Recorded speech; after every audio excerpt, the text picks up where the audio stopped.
हम कहते हैं कि दोना देंगे लेकिन कोना नहीं देंगे। होना नहीं देंगे। अतिथि बनकर आएंगे, सम्मान करेंगे, बोलेंगे अतिथि बनकर आए हैं, जमीन की रजिस्ट्री करिए नहीं करेंगे। जिस ओर जवानी चलती है उस ओर जमाना चलता है, यही बात है। तो ये बात मान करके चलिए कि झारखंड में अब हम लोग बड़े बदलाव के लिए अगर संकल्पित हो चुके हैं। चुनौतियां भी है। जी बताएं। चुनौतियां ये है कि एक तो पिछले 20 सालों से एक ही घर से जीतता आ रहा है, उसको आपको तोड़ना है, वो आप कैसे मैं ये तोड़ेंगे? कहना चाहता हूँ कि राजनीति जब हो रहा है, जब चुनाव हो रहा है, तो उसमें विषय क्या होना चाहिए कि नौजवानों को नौकरी कैसे मिलेगी, स्थानीय नीति कैसे बनेगी, नियोजन नीति कैसे बनेगी, जेटेट कैसे होगा, शिक्षकों की नियुक्ति नमस्कार कैसे जोहार, इस वक्त मैं चौपारण की धरती पे हूँ। चौपारण की धरती जहाँ पे आज जो है जेबीकेएसएस के द्वारा बदलाव संकल्प महासभा रखा गया, ये ब्लॉक मैदान में, और जिसका जो है पूरी तैयारी संजय मेहता ने बढ़ चढ़ के 1 महीना से लगभग कर रहे थे, और 1 महीना से इन्होंने संजय मेहता ने पूरी तैयारी की है, और आज यहाँ एक जनसैलाब देखने को मिला, बदलाव देखने को मिला। क्योंकि यहाँ भी विस्थापन की मामला है, और क्या कुछ है ये जानने का हम प्रयास करेंगे कि चौपारण जो बिहार का एक बॉर्डर है, और बहुत सारी मामला है, बहुत सी चीजें यहाँ है देखने को मिलती है,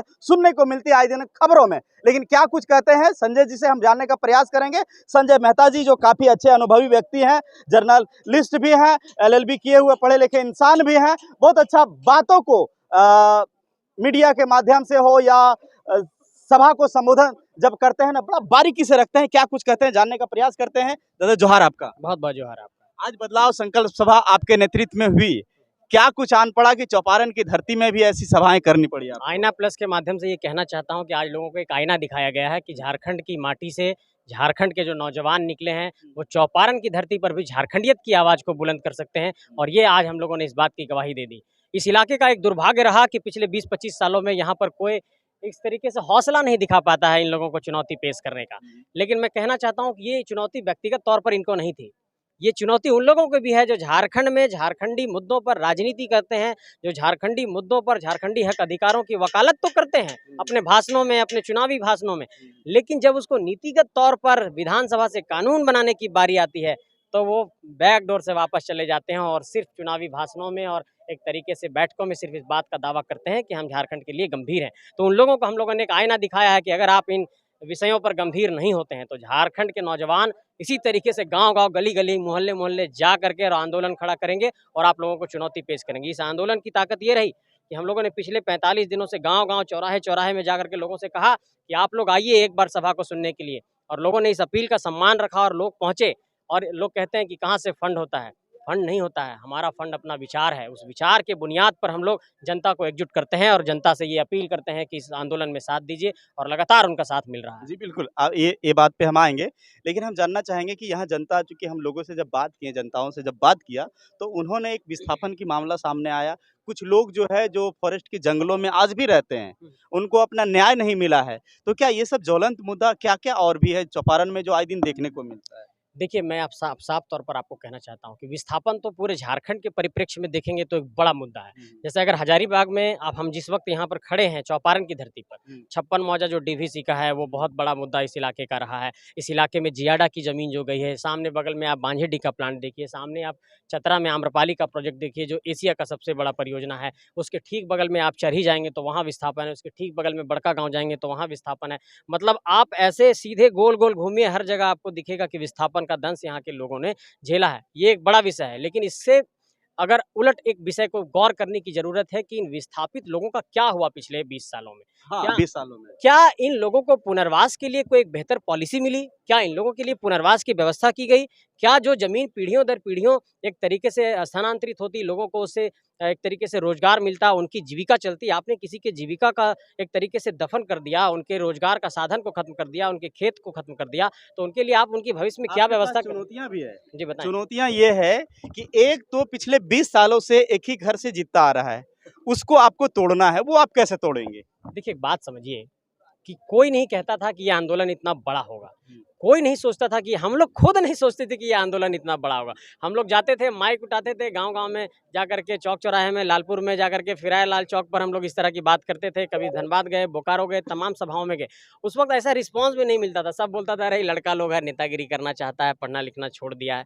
लेकिन जब रांची के हॉस्टल में रहने वाले नौजवानों का साथ मिलने लगा, जब लोगों ने ये सोचा कि भाई जेटेट अभी तक नहीं हुआ है, जेपीसी का विज्ञापन नहीं आया है, तमाम परीक्षाओं में क्वेश्चन लीक हो जाता है, पेपर लीक का मामला है, यहाँ पर स्थानीय नीति नहीं बनी है, नियोजन नीति नहीं बनी है, जब व्यापक पैमाने पर ये बात गई कि यहाँ पर नौकरी भी लूटा जा रहा है, नेतृत्व भी लूटा जा रहा है, यहाँ पर ठेकेदारी में भी आप देखिए कि दूसरे लोगों का कब्जा हो गया है, तो जब तमाम लोगों ने इस बात पर चिंतन किया, गहन चिंतन किया, एक विश्लेषण किया, तो लोगों को ये महसूस हुआ कि ये जो नौजवान है ये राजनीति नहीं करने आए हैं, ये बात सही कह रहे हैं, झारखंडियत की बात उठा रहे हैं। और उसके बाद गांव-गांव से जो सपोर्ट मिलना शुरू हुआ और उसके बाद जो जेबीकेएसएस का झंडा बुलंद हुआ, वो अब रुकने का नाम नहीं ले रहा है। हम लोगों को भी भरोसा नहीं था कि चौपारण में इतना बढ़िया रिस्पॉन्स 20 मिलेगा। साल का रिकॉर्ड को तोड़ दीजिएगा। आप कह सकते हैं कि जब जिस ओर जवानी चलती है उस ओर जमाना चलता है, यही बात है। तो ये बात मान करके चलिए कि झारखंड में अब हम लोग बड़े बदलाव के लिए अगर संकल्पित हो चुके हैं और बदलाव की संकल्प का महासभा हम लोग लगातार कर रहे हैं। चौपारण में आज किया, 16 जुलाई को हम लोगों ने गांधी मैदान में किया था, उसके बाद आपने देखा चंदन कियारी में हुआ, धनबाद में हुआ, तमाम इलाकों में हो रहा है, कोल्हान की धरती पर हुआ, आपने देखा संथाल की धरती पर हुआ।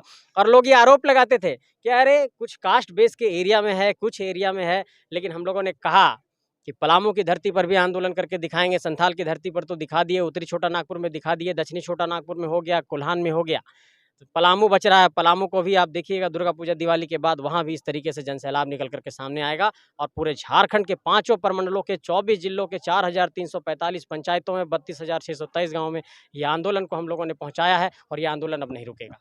कुछ और सवालों पे मैं आऊँगा, लेकिन ये जानना चाह रहे हैं कि 20 सालों में जो रिकॉर्ड है वो तोड़ने की बात कर रहे हैं। इसका मतलब है कि आप सांसद में चुनाव लड़ेंगे?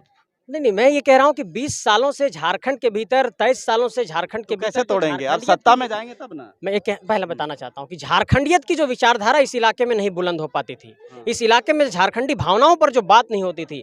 देखिए एक बात समझिए, राजनीति के विमर्श में, पॉलिटिकल डिस्कोर्स में जब ये बातें नहीं आएंगी कि आपके हक अधिकार की बात क्या, इस इलाके में विमर्श क्या छेड़ा जाता है कि अरे कौन किससे लड़ेगा, कैसे किसको धार्मिक रूप से लड़ाया जाए, कैसे राष्ट्रवाद के नाम पर लोगों को एक तरीके से दिग्भ्रमित किया जाए, कैसे लोगों को धर्म के नाम पर दिग्भ्रमित किया जाए। मैं ये कहना चाहता हूं कि राजनीति जब हो रहा है, जब चुनाव हो रहा है, तो उसमें विषय क्या होना चाहिए कि नौजवानों को नौकरी कैसे मिलेगी, स्थानीय नीति कैसे बनेगी, नियोजन नीति कैसे बनेगी, जेटेट कैसे होगा, शिक्षकों की नियुक्ति कैसे होगी, जेई डिप्लोमा इंजीनियरिंग का जो एग्जाम कैंसिल हुआ एग्जाम कैसे होगा, जेपीएससी का 11th का विज्ञापन कैसे निकलेगा, यहाँ पर नियोजन नीति कैसे बनेगी, पुनर्वास की नीति कैसे बनेगी। इन सारे विषयों पर बात ना करके इस बात पर बात होने लगेगी कि भाई कौन किससे लड़ रहा है, धर्म के नाम पर कैसे लड़ाया जाए, राष्ट्रवाद का झंडा कैसे बुलंद किया जाए और कैसे राष्ट्रवाद के नाम पर दिग्भ्रमित करके लोगों के वोट का ध्रुवीकरण किया जाए। तो हम लोग इसी बात को एक तरीके से इंजेक्ट कर रहे हैं पब्लिक के दिमाग में। सुनिए हम लोग क्या कह रहे हैं। पहले तो एक ही विचारधारा थी, एक तरफ इस और एक तरफ ये, और ए बी दोनों मिलकर के लड़ते थे। अब हम लोग आ गए ए बी के बाद सी, हाँ सी आ गए हैं और उन लोगों को लग रहा है कि इन लोग क्या बात कर रहे हैं, तो हम लोग कह रहे हैं झारखंडियत की बात, तो लोग कह रहे हैं अरे बात तो सही कह रहा है भाई, इन लोगों की बात को सुना जाए, और इसलिए लोग सुनने आते हैं। लेकिन देखिए जयराम जी हर बार सभाओं में कहते हैं कि मुझे 2 सीटें चाहिए, तो इसका इसीलिए मैं सवाल किया कि जनता ये जानना चाह रही है कि संजय मेहता क्या यहाँ से सांसद का चुनाव लड़ेंगे? देखिए सत्ता में जाएंगे? जब कोई संगठन होता है तो व्यक्ति निर्णय नहीं लेता है, संगठन निर्णय लेता है। और हमारे संगठन में केंद्रीय अध्यक्ष हैं, केंद्रीय महासचिव हैं, केंद्रीय समितियां हैं, सेंट्रल कमेटी है, पार्टी में तमाम तरह की कमेटियां बन रही हैं, संगठन में तमाम तरह की कमेटियां बन रही हैं।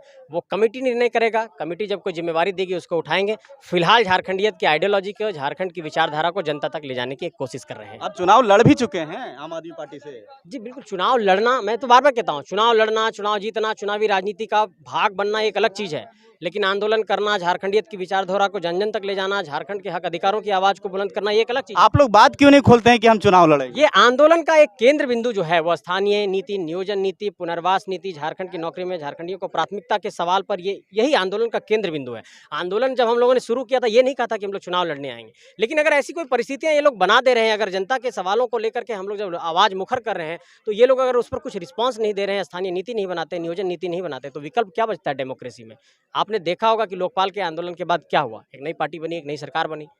तो निश्चित तौर पे आने वाले वक्त में ऐसी कुछ परिस्थितियां पनपेगी तो ऐसा कुछ होगा, तो उस पर बिल्कुल। अब अंतिम सवाल पे हम आते हैं। अंतिम सवाल ये है कि जयराम जी महाराष्ट्र में भी जय महाराष्ट्र बोल के चले आए और वहाँ जो महाराष्ट्र में जो प्रवासी मजदूर थे उनका भरपूर समर्थन किए। अभी जो है 11 तारीख को एक सभा पता चला है कि दिल्ली में भी, क्या वो जय दिल्ली बोलेंगे? मैं साफ तौर पर कहना चाहता हूं कि इस देश के फेडरल स्ट्रक्चर के प्रति, इस देश के संघीय ढांचा के प्रति हम लोगों को बहुत प्रेम है, और संविधान का अनुच्छेद ये कहता है कि भारत जो है राज्यों का संघ है। तो इसका मतलब ये जो भारत बना है तमाम राज्यों के मिल करके बना है, राज्यों के बुनियाद पर एक देश का निर्माण हुआ है।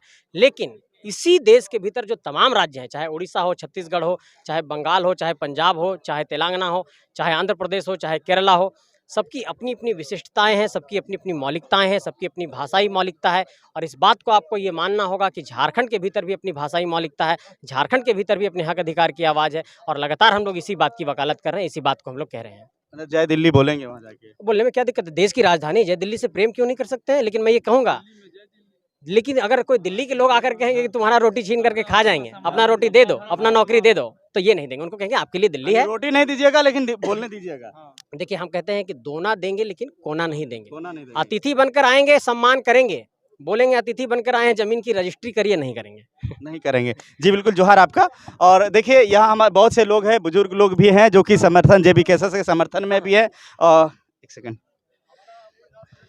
बहुत से लोग हैं जो कि जेबी केसेस के लोग कहते हैं कि क्या कुछ है, अनुभवी लोगों का साथ नहीं है जेबी केसेस में। अनुभवी लोग भी हैं जो सामने नजर आ रहे हैं। क्या नाम हुआ अच्छा? भुवनेश्वर यादव। कहाँ से? बस्ती से, चौपारण से। चौपारण की धरती पे आज ये गुलगुलान हुआ है जेबी केसेस का, क्या कुछ कहेंगे थोड़ा सा शॉर्ट में? देखिए, लोगों का कहना था कि यह कुछ ही इलाकों में सीमित है, लेकिन यह चौपारण की धरती बता दिया कि झारखंड में जो आंदोलन चल रहा है, वो झारखंड के आंदोलन में, इस आंदोलन में चौपारण के लोग भी कदम से कदम मिलाकर अग्रणी भूमिका निभाने वाले हैं। इसको ये ना समझें कि झारखंड में कुछ इलाके में है, बल्कि झारखंड के हर कोने में। हमने बिहार के मतलब आप लोग भी आशीर्वाद और उनको सलाह देने के लिए उनके जेबी केसेस के साथ आ गए? जी, निश्चित। मतलब ये निश्चित समझा जाए कि जयराम महतो अब जयराम नहीं है, अब जय राम हो चुका है। जयराम इस राज्य का भविष्य है। भविष्य है। आप लोग के मुख से जो कहा जाता है कि बुजुर्गों का जो आशीर्वाद होता है ना, वो ईश्वर के मार्फत होता है, तो क्या ये आशीर्वाद समझ लिया जाए कि 2024 में कुछ इंकलाब होने वाला है? बहुत बड़ा बदलाव होने वाला है। बहुत बड़ा? बहुत बड़ा। तो देखिए, बुजुर्गों का भी आशीर्वाद चौपारण की धरती में मुझे देखने को मिला है और लोगों ने भी कहा है। और तस्वीरों में जो स्पष्ट देख सकते हैं कि अब एक सेकंड दादा, एक मिनट, तस्वीरों में आप स्पष्ट देख सकते हैं कि ये बदलाव का संकेत, 2024 का संकेत जयराम महतो का ये दिखता हुआ नजर, और कारवां बढ़ता जा रहा है झारखंड से महाराष्ट्र, महाराष्ट्र से दिल्ली, दिल्ली से गुजरात। हो सकता है कहां कहां ये पूरे देश में जय जय बोलते जाएंगे। फिलहाल आपका क्या कहना है कमेंट सेक्शन में जरूर बताइएगा। मिलते हैं नेक्स्ट में, तब तक के लिए जोहार।